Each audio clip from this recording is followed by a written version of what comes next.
Welcome to the Homestead Podcast. You are joining co-hosts Carol and Jamie of twogalshomesteading.com. If you found yourself here, that means you are ready to take responsibility for what you eat, your family's health, and your family's well-being while living a simpler life. You can do this and have fun, saving money along the way. Let them help you unleash the homesteader within. By doing more with less, you will gain what is needed to create confidence, impact, and change in your life and the lives around you. Let's start homesteading. Let's start now.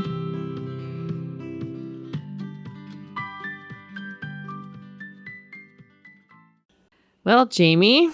Yes. Yeah, here we are, another week. Another week. We had talked about apple season last week. Yes. I got a couple 5-gallon pails of apples my daughter brought home from a friend's house. And you were apple picking last night. And I have no idea. I have a trunk full. Yeah, same brand, same variety as me. Yep. We both have the Harrelsons. And so what are your plans for your apples? I'm planning to make some apple butter. Probably not a whole lot, but just some.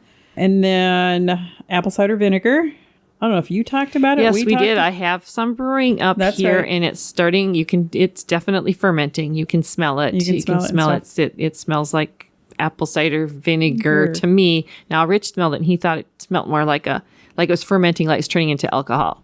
Oh, like okay. Like a hard cider, I suppose, or something similar to that. Yep. That's as far as I've gone with that, because that's a fermentation. It takes time. So. It takes time. Yep. So what else are you thinking besides? My mom has an apple press, and so we are planning to go down and borrow that from her and make apple cider. Oh, yeah. And then my hubby and son are into fermenting alcoholic beverages. And so they want to try their hand at making a hard cider. Okay. Yeah. See, Rich has messed around with that many years ago when we still lived in town. We had two Harrelson trees, actually. And he made hard cider out of that. And I believe we probably still have some in the basement that moved out here with us on the farm. I do believe I moved the box the other day. So I have no idea what that'd be like, because we have been on the farm for over 10 years. So that'd be really hard? Yeah, maybe. I don't know. Probably forgotten it's down there. Yeah. Oh, now let's talk about apple butter for a second. Do you make just straight apple butter, or do you do caramel apple butter or anything? I will put a little, depending on the apple's taste, once you get them cooked down, is if I put sugar in them. If they're sweet enough on their own, I don't put no sugar. But then I will add cinnamon. Oh, okay. And I had when my kids were younger, I had one kid. He did not like grape jelly, but he would put apple butter on all of his peanut butter and jelly sandwiches. Oh, okay. Because it's like, Mom's not cooking tonight. You're on your own. And that would be his supper, would be a apple butter, peanut butter sandwich. Oh, that sounds good. Yeah. I mean, apples and peanut butter go together. I guess I don't know why. And, there'd probably be a half a cup of, maybe a quarter cup of apple butter on his sandwich. It'd be oozing out the sides. And I'm like shaking my head, closing it. He's like, whatever, he's eating. I didn't have to cook it. That works. Anything else you're planning? Are you planning on doing any apple juice or just cider? Probably just cider. Okay. I've never done apple juice. Okay. I haven't done apple juice either, so I couldn't help you on that one. But my friend Elena had posted on Facebook today, and she's like, does anybody know what else to do with tart apples? I don't know what variety she was talking about, but she was talking about a tart apple besides making applesauce, because I'm sick of making applesauce. And so I had listed a few things like apple butter, apple caramel butter, apple pie jelly or jam, and apple cider vinegar. Oh gosh, I don't know. I had several pie filling. She doesn't have a freeze dryer, so that isn't an option for her unless she brings the apples to me or to us, and we could probably do some for her. But I think we're gonna have enough apples to. Yeah, because you were gonna freeze dry some too. Yep. Yeah, because the gal that gave me the apples, she's older than I am. I think she's probably my mom's age. She won't tell her age. And I have a guess of how old she is. And so I want to do her some as a thank you for giving all these apples. Because she called me today and said, my son got what he wants. You can have all the other. She has another variety and stuff. And so she said, you can have all those too if you want them. Okay. And there is more apples on that tree than what we picked last night. Okay. So we could probably have 3 trunkloads of apples. Oh my goodness, that's a lot of apples. That's a lot of apples. Do you know, if you're making cider, you can go through a lot of apples. Yeah. And, having more than one variety in your apple cider makes a better cider. The more apple varieties you have, the better your cider is. At least that's what I've learned. That's what the guy at the local apple orchard, he has passed away now, but he had told us that you want to have a variety of apples in there, and that will give you a much better tasting cider, which I guess makes sense. Yeah. It makes sense. But are you going to can this, or are you how are you going to keep it? Well, I think I'm going to have to can it if I want to keep it, because I have grandkids that like apple juice. So I don't know. I don't have a juicer to make like what I think would be like juice. See, I have a juicer because I used it with Chastity, our oldest daughter, when she had rectal cancer. And I used a juicer to feed her those 5 pounds of carrots every day to help with the cancer. So I have a juicer. I guess I kind of forgot about that. I suppose I could do juice too. Yeah, we could do that. Because then if the juice, I could see canning. Mm-hmm. Well, I'd seen on our Facebook page, and somebody had commented about that we needed to pasteurize it. Mm-hmm. So I don't know if you can, what temperature, I have to investigate. What temperature, dig out the ball canning book. I don't know. They have a lot of information in there. Yeah. Yeah, you're going to have to stop because it's just going to ferment. You're just going to get apple cider vinegar otherwise, right? Eventually. Yeah, eventually it's going to turn into that. If fresh always ferments eventually. Yeah. So you got to do something to stop that. And I know at that orchard I was talking about that doesn't exist anymore, I believe they use some kind of like an ultraviolet light to pasteurize their cider. Did. So, and we probably don't have the equipment to do that type thing. So, but I think that was really good cider. It always tastes very fresh. We will, because there's got to be a way to can it or something, hot water bath it, or I wouldn't think you'd need to pressure can it. I wouldn't think so. No. I wouldn't think so because I've done grape juice before and I've not pressure canned it. Okay. I've always hot water bath. And that's the one thing I think I read that you can actually do in the half-gallon jars. You can actually can it in a half-gallon jar. Oh. Because my grape juice is canned in a half-gallon jar. Does that fit in a traditional water bath canner? It fit. I had I got it at an auction. It was just a really, really deep one. And it didn't have how the newer ones have the sides that go like this? Yeah. They don't indent. It was just a flat-sided on it. So if you got a big enough stock pot, you could probably do it too. But most people use a steamer. Oh. A steamer's big enough for that if you use a steamer. I don't know. Yeah, I'll have to look at, I have a big, 18-quart stock pot. Yeah, my biggest one is 20, I think. I don't know, but you can can it. That's the one thing that the government says is safe enough to, if you want to follow their guidelines. So follow I read somewhere the ABCs, government ABC agencies or something. Yep. It's like, oh. Let's see. Anything else? Apple pie filling would be good. I've made apple pie filling before and canned it. I haven't canned it. I make apple pie. Normally I would. In the past, I would cut up a bunch and put them in lemon water and then freeze them in bags to make apple pies. Right. But I don't want to do that since we have the freeze dryer. And then reconstitute them to make pie. To make pie. Oh, I hadn't thought about that. Yeah, that's a thought. Storage-wise, to be able to put them in a bag. Mm-hmm. Anything that you were going to use this fall, I wouldn't put in a Marlar bag. But if you're going to do more than 4 months, 6 months? I don't know. Do you go? Because everything we've done so far, I've just put in glass jars. Or if they've gotten to glass jars. If they've even gotten that far. Yeah. Like the grapes that I picked up the other day, they're almost gone. Although those were good. Those were candy. We'll talk about those in a little bit here, about what we've done in the harvest rate this past week. Let me ask you this, when it comes to harvesting the apples. Now, you harvested the Harrelsons, and I do know that their sugar content goes up after a hard freeze, and we did have a freeze. Yep. But now, how about the other variety? Now, it's supposed to freeze pretty hard tonight. Yep. And so do you think those apples will be affected at all? I don't know. I knew we didn't have time to pick them tonight, let alone I didn't have my crew. Yes. Half my crew is not here.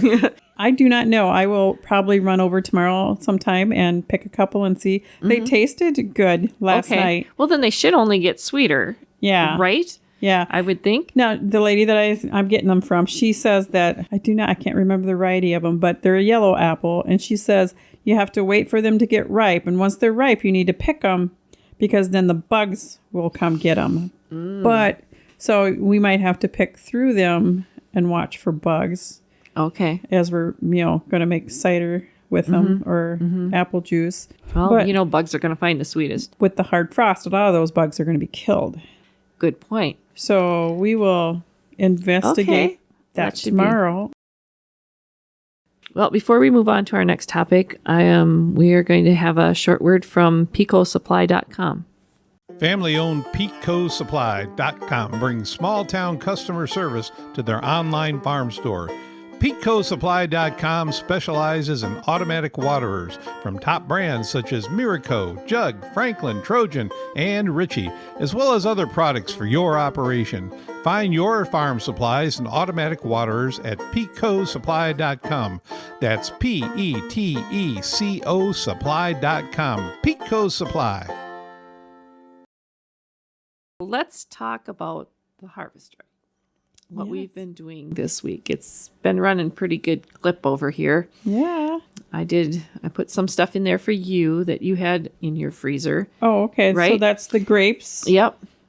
Apples. You had apples. I had Granny Smith apples. And there was some red ones in there too. I didn't know what variety those were. I think that was just to fill the tray. Oh, okay. I didn't know what variety was, but I knew which one were the Granny Smith. So. They were something I just bought at the grocery store. Okay. All right. And then I had that smoothie mix. Mm-hmm. So the smoothie mix had mangoes, passion fruit, dragon fruit, and avocado chunks in it. And so that didn't dry 100%. So some of it was kind of chewy, but it was like candy. Mm-hmm. I'm like, really good. Yeah.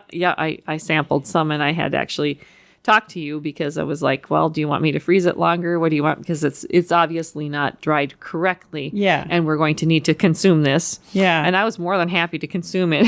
for Yeah, her. it is. I bet it's half gone already. Yeah, I bet it is. Yeah. And the grapes were the other thing. I don't know. I didn't try the green ones. You The had green both ones green are and red. drier. Okay, because they felt drier, but Yeah. boy, when I took the red ones off the tray, they could- were sticky. Sticky and cold Yep, yet? Were yep. they cold yet? I don't think they were cold. I don't remember. I don't think so, but they were terribly sticky. And so I ate one and oh my gosh, it was just like a grape chewy or Yeah. gummy or something like that. Oh, they were really good. Yeah. Bob's like, those are better than raisins. They were really good. They were super sweet and that grape flavor was really concentrated. Yep. They were really good that way. But if you were looking to keep them long term, that would not have worked. I couldn't see more than a week or so. Yeah, because they would start to ferment, but they were really good. Yeah, they're Thank goodness short-lived. you had just a small amount in there. Let's see what else I put in. I did greens. I decided to make a super green powder or whatever. You know, they sell it in the store and it's really expensive. And well, for our daughter, who's our oldest, and she's disabled and she's been fed with a feeding tube, I thought, well, if I could make the green powder, I could save a lot of volume for her with her feedings because I feed her a lot of kale and spinach and those raw foods like that. And instead of giving her 3 handfuls of something, I can just give her a spoonful. tablespoon Yeah. or 2 of it. And I can also get, mustard greens and spinach and lettuce, whatever. I can do a variety and she doesn't get just kale. Because you buy a big bag of kale at the store. Then it takes you a week or two to work through. Yeah, it takes me too long. And by the time I get to the bottom of the bag, it's icky. Yeah. I thought maybe this would be a better way. So we ran the machine twice. Oh, so you did 2 loads. I did 2 loads because it didn't take that long. The first load I put in fresh, not pre-frozen, and it took about 16 hours. And I packed the trays pretty heavy because lettuce is light. Right, it's The light. greens are light. Then the second one, I didn't have quite as much on the trays simply because I just didn't have enough greens to fill those trays. But I froze them because I prepared those trays at the same time as I put the ones in that. Oh, okay. So they got a chance to freeze in it. Oh gosh, I don't know. I don't even know if it took 10 hours. Oh, wow. And it was done. I powdered those today and I got 1, 2, 3, must have 4 cups, a little over 4 cups out of those. Out of 6 trays? Well, it would have been, I suppose if were really, really full, it would probably been 6 trays of really full, but But I was happy with it. I used it already today. I went and made food for her today, and I was Well, pleased you, with how it worked. you think of all those that you don't have to like try to rush through and get them cooked and prepare. Like even put in a blender to blend down for her. I mean, you couldn't have used that in a week. Right. That much variety in a week. Right. So I thought that was a good plus. We did vacuum seal them in the jars. I didn't put any oxygen absorber in anything because we'll be going through it right away. You'll go through that within 2 weeks. Yep. So I just wanted to store it, make sure it stayed fresh as it could. But I know it's not going to be on the shelf for very long. But I'll definitely be doing that again. Doing that. Yeah. Well, I could see doing that because I've thought about that too because I know all that's good for you. But how you can't physically eat that much. Because I said, you can just throw it in a stew. You could throw it in a smoothie. And a casserole. Yeah, in a casserole. Especially whatever. if you had like kids you needed to hide things from or husbands. He's not listening, right? No. Yeah, so that would be something I would definitely Yeah, I could see doing more of that. do that again. You could almost do a batch a week, I bet, every other week. Probably, yeah. Especially if we're both doing it. I don't know.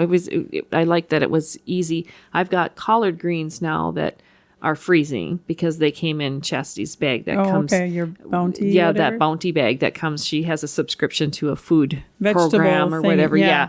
And they send a lot of organic fruits and vegetables, and Chastity's diet is fairly organic. It's not completely organic, but it's very, very heavy on the organic Probably side. 95%. Yeah, probably. She gets that, and so there's always greens in there.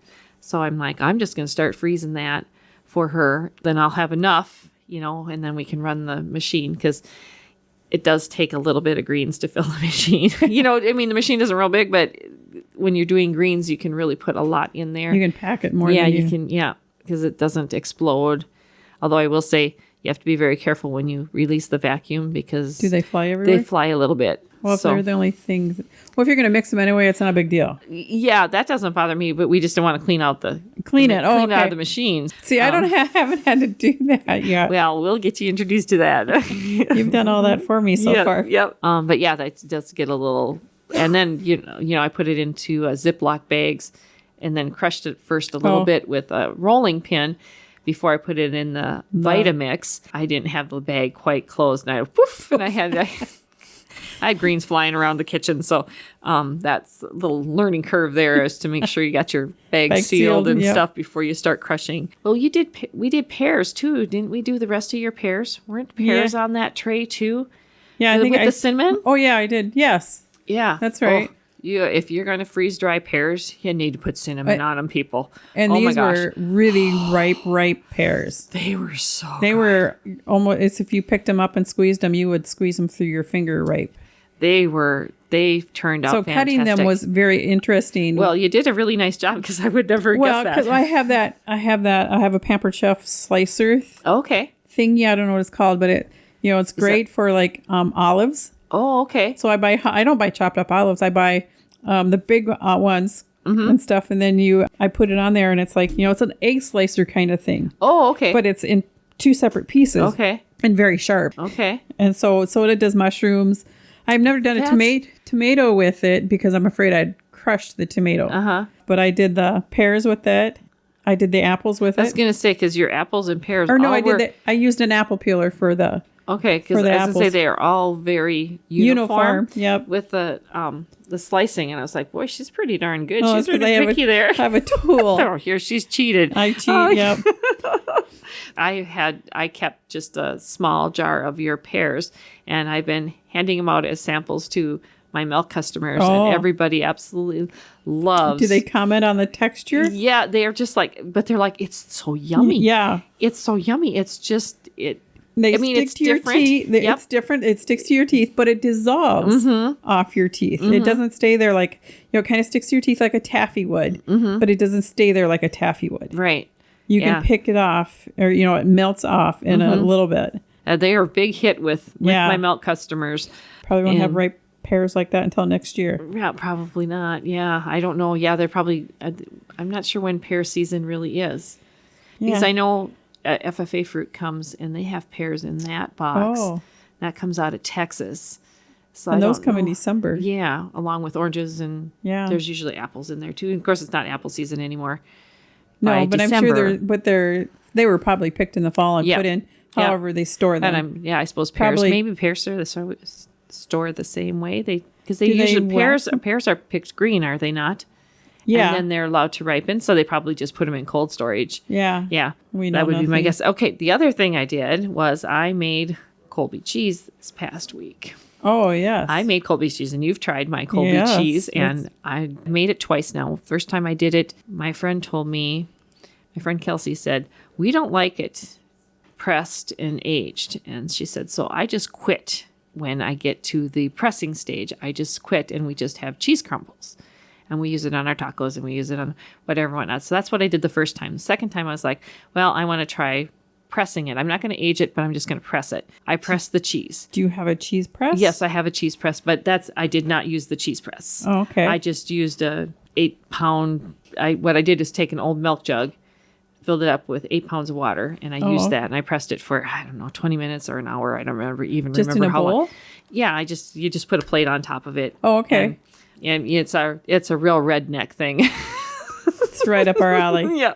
We're both married and you have to to be real rednecks. careful because the jug of water will actually tilt if the cheese isn't real even, and pretty soon you have it all lopsided. So it takes a little bit of talent to get it to finesse in it. Yeah, to even it out and make sure that you're balanced, and it can sit there for 20 minutes to an hour. So I ended up with this really nice loaf of cheese. And so we were tasting it and stuff, and it was okay and whatever not. And we were like, well, the freeze dryer doesn't have anything in it.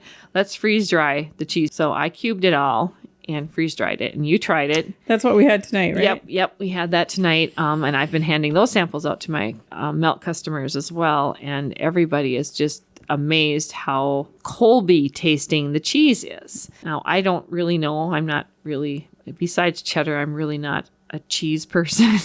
I eat a lot of cheddar cheese and a lot of varieties of cheddar, but I don't really go into the Gouda and all this stuff. And I know I ate Colby cheese as a kid, but other than that, I don't like Colby cheese from the store.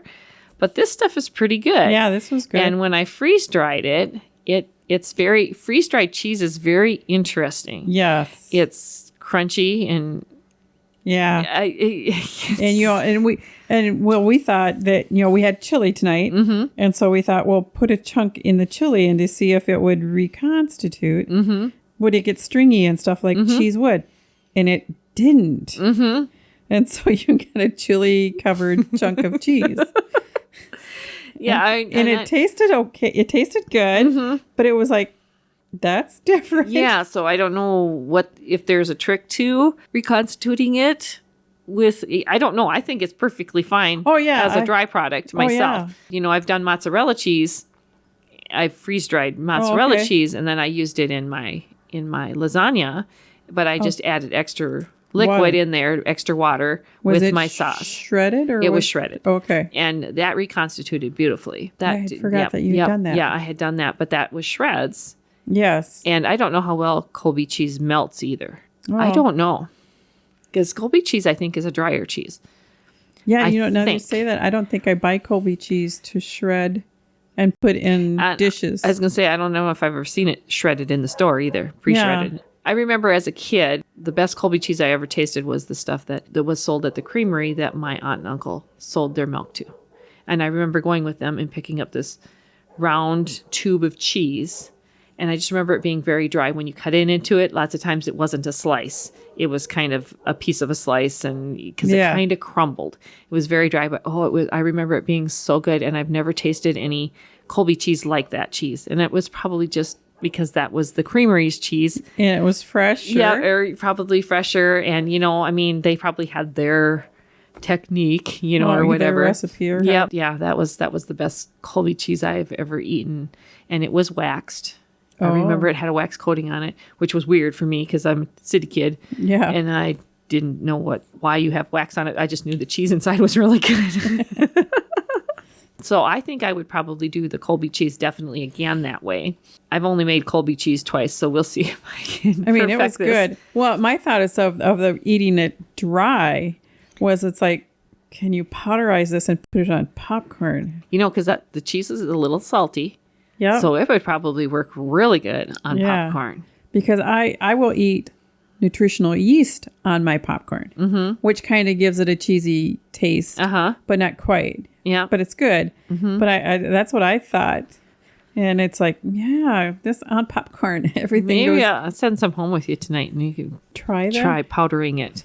I and wonder see if that it would works. be, if my blender would be enough to pulverize it.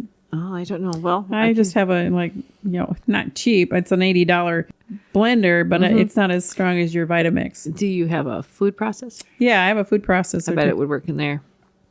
I have a food presser too, but it sits in a box because I use my Vitamix for just about everything. Everything, yeah. And it's like, So- and I was like, oh, cleaning that. Yeah. Well, I love my Vitamix just because, I mean, when the amount of blending I do with Chastity's food, it's really Time saver? It's And it gets it I all- use a lot. I use it a lot, and I need a decent motor on it.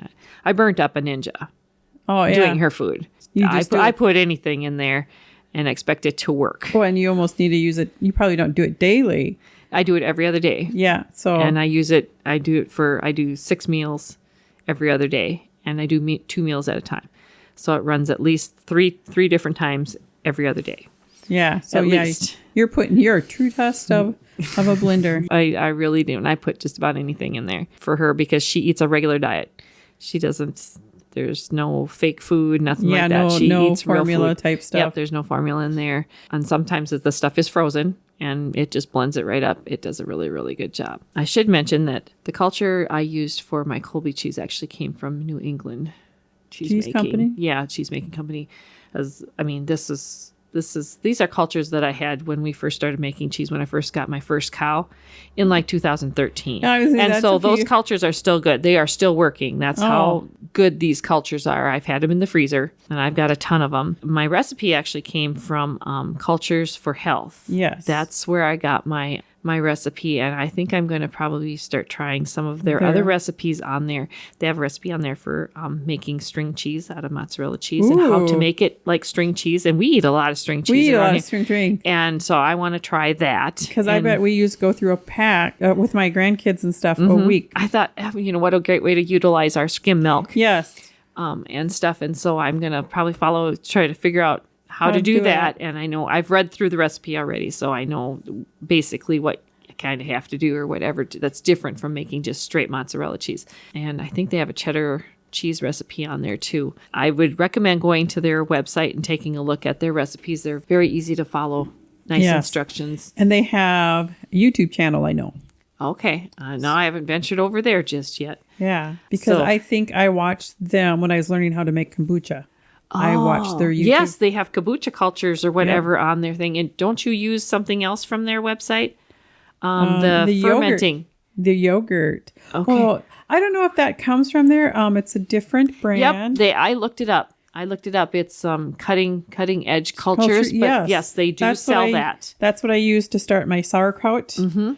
And I haven't tasted them. I have some cherry tomatoes. Oh, Cherry tomatoes and basil. I'd see. you got that fermenting. Yeah, it's fermented and it's in the refrigerator. I haven't tasted it yet. Okay. Might have to pull that out and taste that. Interesting. If anything, there's got a lot of liquid in there that makes good. It's good for cold and flu season. If you have a bug thing come through, just 2 tablespoons of any cultured food juice will help settle your stomach some. Interesting. Yeah. Yeah, we don't do a lot of fermenting around here. I'm the only one who would eat anything fermented, and the only thing I eat fermented vegetable-wise is sauerkraut. Which you need to get me some of your sauerkraut, girl. I was going to sample that. I was going to thought of it momentarily tonight and got sidetracked. It happens. Yeah. I know you'll get some to me. Yep. So I would suggest checking out culturesforhealth.com and see what they have on their website. I'll be spending more time on there for sure. Now, I talked about cheese already. That's what happened in my kitchen. Kind of went into my kitchen here for a minute. Oh, yeah. Yeah, and so Anything else? I did. I made goat cheese. We tried that tonight. Yep, that was good. Madison owns our goat herd. The last half gallon that she didn't have sold on the last day she milked her goats, which was this past week, I grabbed that half gallon and I made goat cheese, which I think I had started when we did Last week. the podcast last week. I think it Yes. was just started. So it finished the next day. It cultured I forgot about it. I should have taken care of it before I milked the cows, and I didn't. I did it afterwards. So it cultured, instead of culturing for 12 hours, it was probably closer to 15 hours by the time I remembered it. And so it's a little bit drier than I remember making goat cheese, but I haven't made goat cheese since we moved into this house, and that was in 2012. It's been a long time. And so we tried it tonight. We're all in decision that it needed some salt. Needed some salt and maybe some herbs. Yeah, some kind of an herb mixed in with it. And either chives, maybe garlic, or I know a friend of mine, Teresa, she puts dill and something else in hers. I can't remember if it was garlic or what, but she had like 3 different recipes she had told me I back could see garlic and dill together. Yeah. Maybe some onion. Maybe. Yeah. I don't know. So we might just play around with this a little bit. I might break it up into, because it's really not a whole lot there. There's maybe a cup there. Maybe. Cup and a half. Yeah, maybe. And we can just break it up and maybe put try some with different herbs and just see how everything tastes different. But that was kind of fun. And the thing you said is that it doesn't taste like goat cheese from the store. No. It doesn't have that goaty flavor. It doesn't have, goat cheese from the store has a distinct taste and flavor, and this is nothing. There might be just a hint, but not like you get from the store-bought stuff. I don't know if it has to do with the pasteurization. Yeah, because this was not pasteurized, right? Yeah, this was not pasteurized. No, because you just brought it up to what, 90, 100 degrees? I had to bring it up to, I think it was 86. Oh, okay. Or is that the Colby? I don't remember, but I didn't have to bring it up very much. And then I threw the culture in, stirred it up, and put a cover on it and set on top of the refrigerator. And there's where it's at for 12 hours. You don't have to do anything with it. Unlike Colby cheese, where I have to check temperatures and, there's futzing with it. This just sits. And it started separating, and you definitely get the curds and whey right away. So it doesn't take very long for it to culture. It's a much easier cheese to make. Yeah, it was good. I still prefer my cow cheese. This is a nice change, but I much prefer, if I was going to snack. Yeah, this is hoity-toity cheese. Yeah. As you call it. Hoity-toity cheese, yeah. For a charcuterie board. Yeah, there you go. And so let's see, what else did I do in my kitchen? Oh, the other thing we did, I made pumpkin pie ice cream today. And we sampled that tonight. That was good. That was really good. Yeah. The only suggestion was because you said you put graham cracker crust in it. I put graham cracker crumbs in it. The last 3 minutes? The last 3 minutes of churning. That's what the recipe had called for. You could taste them in there, but they weren't chunks of crust. Yeah, they weren't. Yeah, and I might, maybe if a person didn't, I kind of ground them because I just used graham crackers and then I crushed them myself. But maybe I should have left them in bigger pieces. I'm not sure. I think they would get soggy too. But my suggestion was to take, instead of mixing it in, to use that as a topping. Yep. When you're serving it. Yeah, the original recipe called for salted caramel to put on top. Sea salt caramel topping or whatever, but I did not make that topping. I don't think I'd need that topping. I think it was pretty sweet already. Yeah, that would just be more sugar. But yeah, I don't know, but caramel's good. Yeah, I like caramel's caramel. good. Yeah. That was really good, and I honestly don't remember the website I got that off of. Love something. I was just scanning today and I was like, I think I'm gonna make that. It's like, that looks good. Let's print that one out. But that I definitely make again. And now Rich and I were talking that if we thought it tasted really good, that maybe we would try to make freeze-dried ice cream bites. Yes, that might be kind of fun. I don't know. I've heard ice cream sandwiches are really good. Yeah, I've heard that type of thing. And I thought, to make bite-sized pieces. Yep. Because it can explode in the... Right. And so I thought because Rich is like, well, maybe we could, just not churn the ice cream and just freeze the base or whatever. And I said, well, I think there's I don't know if I would call it a chemical reaction, but there's... You're putting air into it, and I don't think it would maybe taste like ice cream if you did it that way. It'd be more like pumpkin spice creamer for your coffee. Yeah, maybe, or something. So we only ate half of the... container that I made.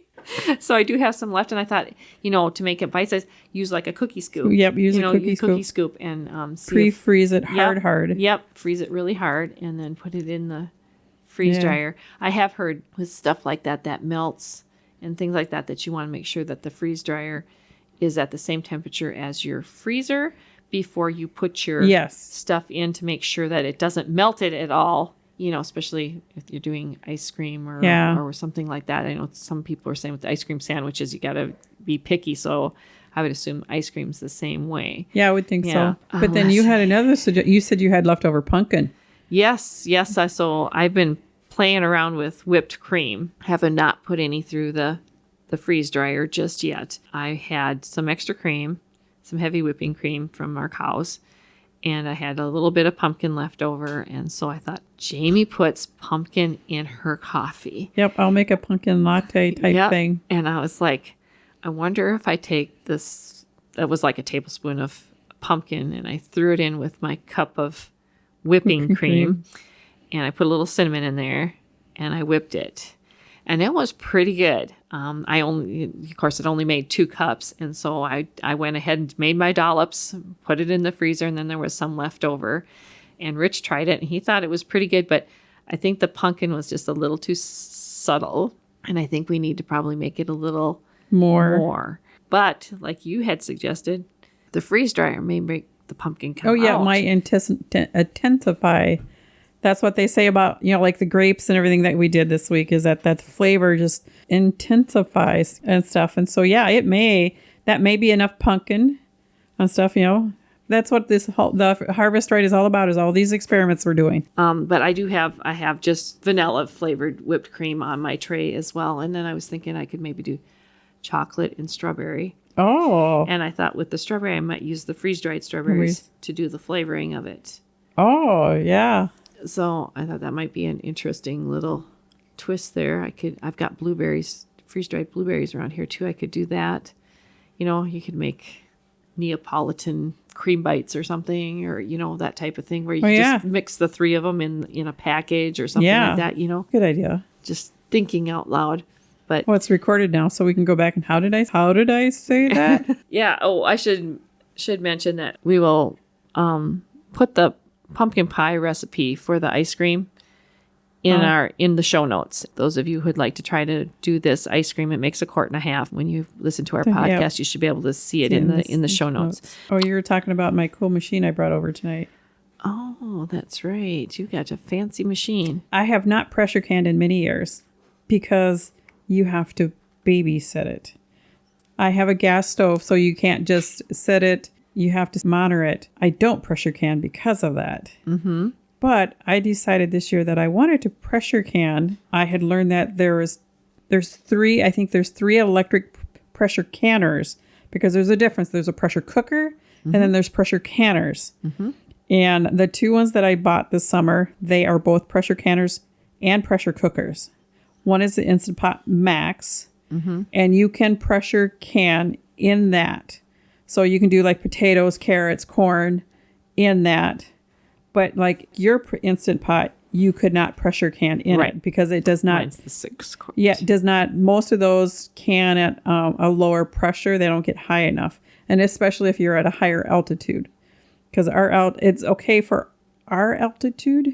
I think, did somebody say we don't have a lot of problems with our altitude here? I think we're only 1,200 or something. Yeah, I was going to say 1,000, 1,200, something like that. Yeah, something like that. So I had bought that because I want to try canning dry beans too. Mm-hmm. So that, because I'm one of those people, it's like, oh, let's make chili. Ooh, I forgot to soak beans. Dang. Mm-hmm. And stuff. And where if they were pressure canned and on the shelf, that would be just awesome. Mm-hmm. But then too, with a pressure canner, like an Instant Pot, or this is a Nisco pressure canner. This morning I had not soaked my beans, and I was like, oh yeah, we're doing chili. So you can take dry beans, and I pressure canned them for 30 minutes. It said 25 to 30 minutes. I should have done 25 because they were really soft and stuff. And so I pressure canned those this morning before I went to work. And then when I came home and I make lunch, because we're fortunate, we're self-employed in the same town, we're half a mile from our house.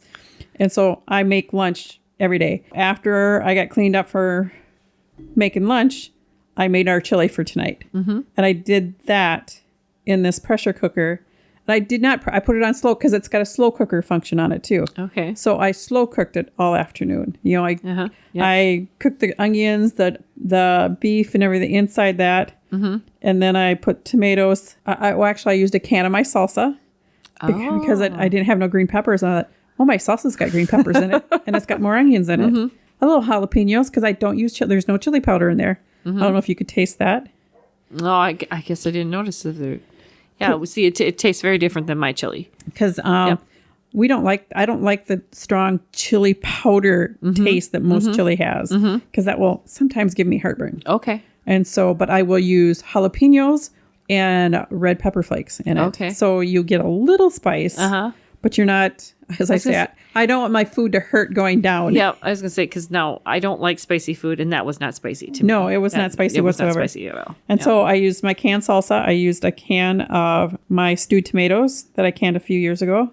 I put some dehydrated tomatoes that I did last year because I like just a little chunk. I don't want a lot of chunk, but I want a little tomato chunks. Okay, yep.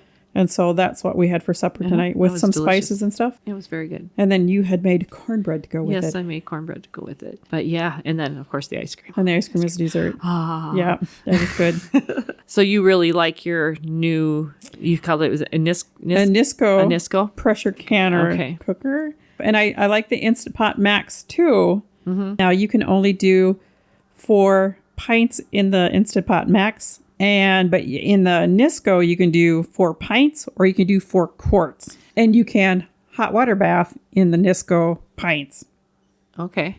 But you can't do a quart because you can't get it deep enough. Okay. That makes sense. Okay. We've been talking off and on here about Avid Armor. Yes. And I think you've actually looked into it a little bit more than I have. I've looked. I've gotten a lot of some of my information from Rich. He likes to watch all those videos and stuff. And I don't watch a lot of YouTube videos or any of that. I know you've looked at vacuum sealers. Yes, because I discovered it because of Harvest Right, watching YouTube videos, and other users of the Harvest Right use it to seal their Mylar bags. And I was like going, oh, that would be cool. Well, so do you know that they launched one new series with 2 models in it? No, it was launched today. I thought it was just one model. No, it's actually 2. Oh.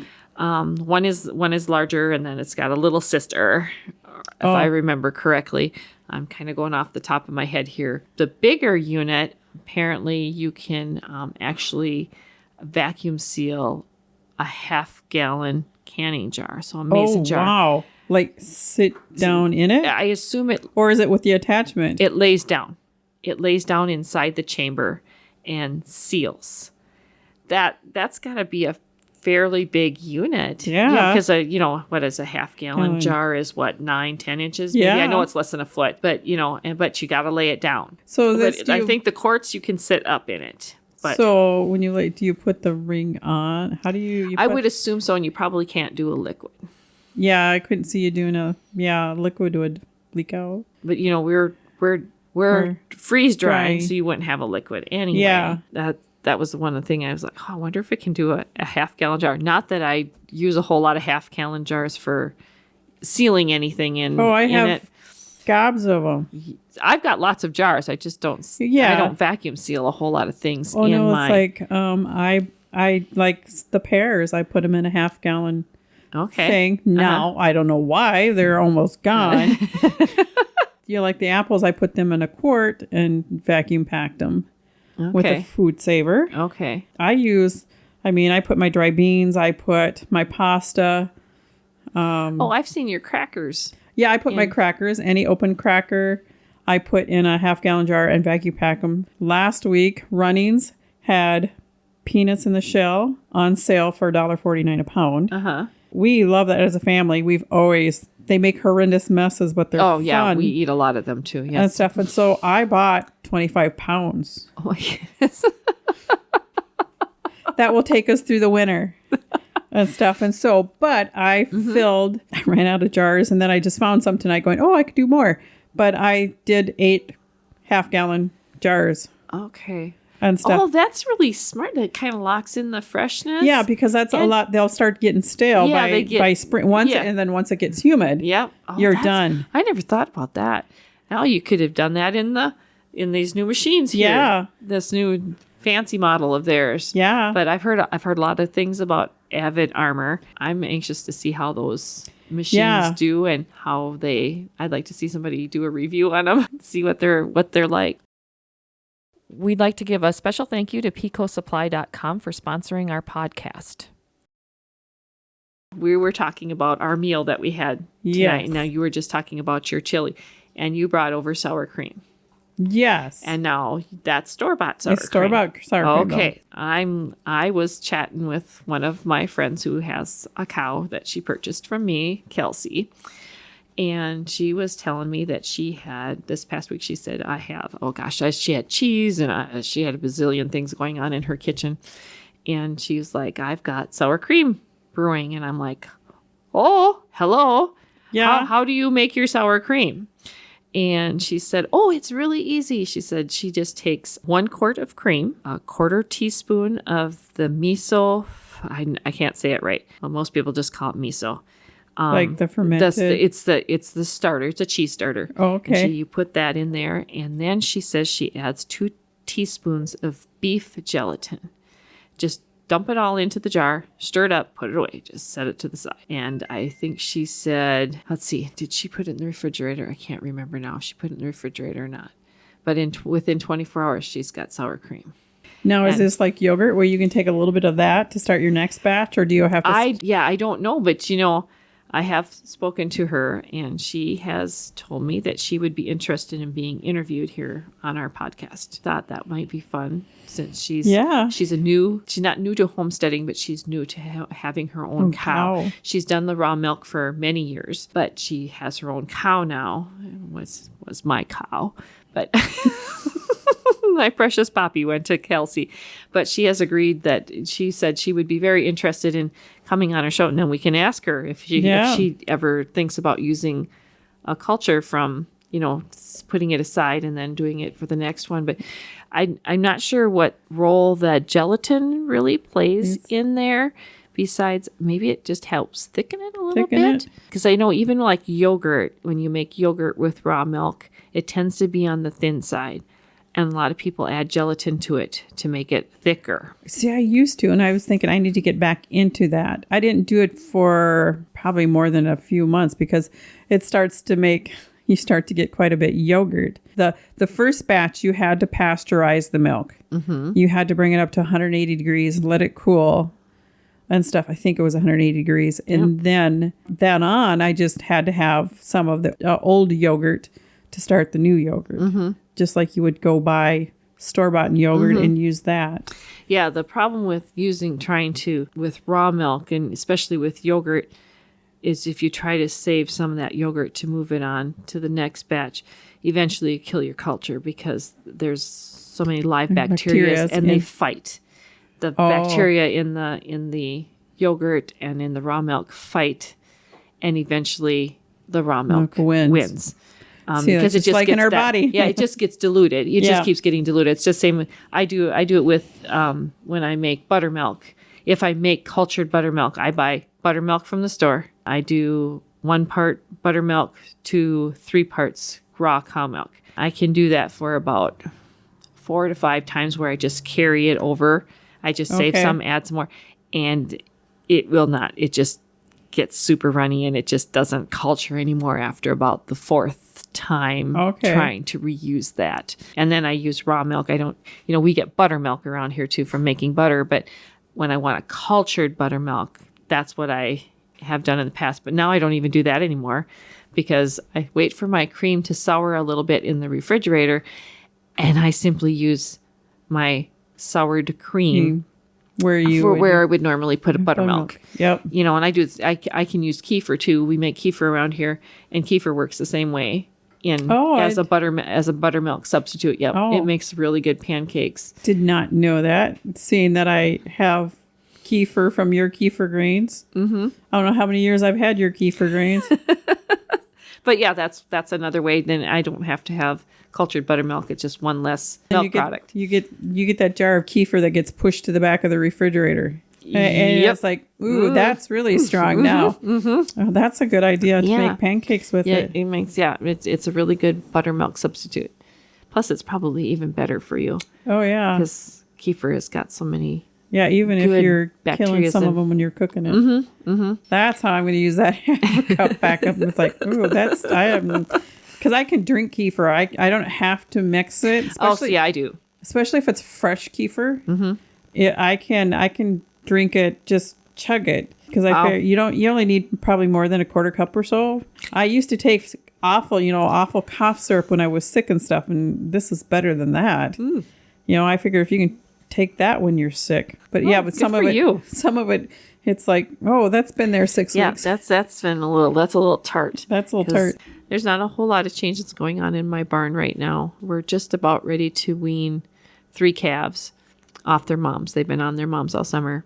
And so they'll be coming off now. So I might have some very sad cows looking for their babies. And, they're already attached because they've been out there for over 12 weeks now with their moms. And there's an attachment thing there that we have to deal a little bit with. But I try to do it the easiest way possible when we do separate them. And usually it takes about 3 days. And the cows are back to normal and being themselves. Was it last week or the week before that when we pulled up their mama was out there looking? Yes, that was Zucchini, and that was Kelsey who had been here. Kelsey had purchased her calf. And I don't even know if it lasted for more than 2 days with Zucchini. It's just a little hard on the cows, I won't lie. They're used to having their baby. Does it affect their milk production? Well, all of a sudden I got lots more milk because the baby ain't taking it anymore. Oh. Right now I'm not even milking these cows because there's nothing. The babies are taking everything. And that's fine. I know that's going to happen. That's part of how we raise them. And then you don't have to bottle feed them. Right. And I really truly end up with healthier calves when I do it that way. It's just like a breastfed baby. Yep, it is. It's just so much healthier for the calves. Not that you can't have a nice healthy calf being raised on a bottle. You can. I just find that they just have a better immune system, and they know how to act like a cow. In that process, saying they know how to act like a cow. I also have 4 calves out there now. There's another one out there. She's younger, and so she's going to stay with her mom. And then when we pull her, she's already sold. I will not take her off her mom until she's at least 12 weeks old. When they're raised by their mom, then they're a little bit hesitant about us humans because they haven't been handled a whole lot. It takes a little bit to tame them down. Do they come through the parlor? Well, you're not milking mom, so they're not coming through the parlor? Sometimes they do. Well, moms sometimes come through the parlor. It all depends on if mom decides to come into the pen or not. If she comes in, she just comes through. But now the calves are bigger now, and so they kind of disrupt the cows in the parlor. So I prefer not to have them come in. And it works nice when we're going to decide to pull one, because then mom comes into the parlor, we close the doors, and baby simply disappears. Yeah. And so that way the cow always comes back to the barn looking for her calf. And so she still comes back. And for my seasoned cows, not a big deal. But for a heifer like Zucchini, this was her first. Yeah. And this was her first baby. And so I want to make sure she thinks the baby disappeared in this area. So she always comes back to that area. And I don't have a problem with getting her up to the barn. It makes life easier for me, the farmer. Not having to bottle feed them. Mm-hmm. That saves a huge hunk of time. It's a huge time saver. But like I said, in exchange, I have a more wild calf that it takes a little bit longer to tame her and make her a little bit nicer. But like Kelsey, I think she had that calf less than 2 days, and he was already eating out of a bucket for her and all this kind of stuff. And I'm like, he's never really been handled at all. And she's like, oh, no, he's just as sweet as can be. And I'm like, okay. Good to know. Awesome. You'll see when you do these other ones. Yeah, we'll see, because we'll be pulling 3 of them at some point here in the next week. And then Lucy will get to keep hers for a few weeks yet. Her baby's Lacey, I believe I named her. And she's going to go to live with Bobby, who buys calves for me quite regularly, so I know that she's going to a good home. Oh, I know what else we were going to talk about. What were we putting the garden to bed. Oh, yes. for winter. Yes, we were talking a little bit about the hard frost. Yes, so That's we had coming our with the apples. We had a hard frost. Well, we did last week. We talked about that. Yep. But that my garden is in a weird spot where it's kind of protected by the neighbor's trees. And it didn't get terribly cold. Now, tonight No. it's supposed to get a couple degrees colder, and it's amazing how 2 degrees can make a huge difference. Yeah, it's 30, 31, 30 tonight. I heard 28. Oh, 28. Okay. Yep. I That's would gonna hurt. I covered my tomatoes. That's the only thing I have left. Okay. I cleaned off. I have a 4x4 boxes. I have 6 of them. Mm-hmm. 2 of them were tomatoes. I got 1 of the tomato boxes cleaned out, the plants cut out of it and thrown into my garbage cans for the city to pick up for their compost pile. Mm-hmm. Our little town is wonderful. They chip any brush you put in the alley or yard waste, compostable yard stuff. We have a city compost that they will pick it up on Wednesday when they come through to chip all this brush, and they'll pick it up and they'll take it down there for you. So I picked my sunflowers. I had grown the huge head sunflowers this fall or this summer, and I want to save some of the seeds for next year. And then my husband's like, what are you going to do with those? And I thought, well, maybe I'll dry it. He goes, nah, feed them to the birds. So we're going to feed them to the birds when they dry and will come out of the heads and stuff. So I have them drying in the garage right now. And I cut off, I got 2 of I only had 3 of them. So I have 2 stalks I was able to cut off. The other one I couldn't, it was so tough. I couldn't, my clippers could not. Yeah, I think I have to get out my lobbers. Okay, yeah, probably. But it was getting dark and I was wanting to get done. So they got good stocks. Yeah, because I asked a master gardener, I was like, how do you cut it down? She goes, you get a chainsaw out. And I'm like, it's not quite that big. But so I did that. I did the 1 tomato cage, I got our box, and then I picked the last of the cucumbers, pulled them, picked the last of the beans, pulled them. And so I only have 1 more box with tomatoes in it. And so I didn't have time last night because we did apples, and I knew we were coming out here tonight, so we covered them, crossing our fingers that, worst happen is they'd freeze, and I was going to come up and throw them in the freezer to freeze dry. Yep, you're fine. Yeah, so you're fine as long as you get them right away tomorrow. Yeah, so that's one of the projects for tomorrow morning, is to pick all the tomatoes and clean out the garden boxes.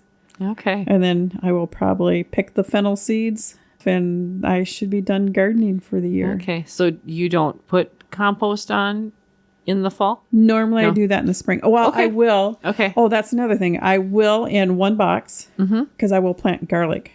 Oh, that's right. You got garlic. I was looking at my bulbs. None of them are really big. So I went to Wilmer and I found some organic garlic.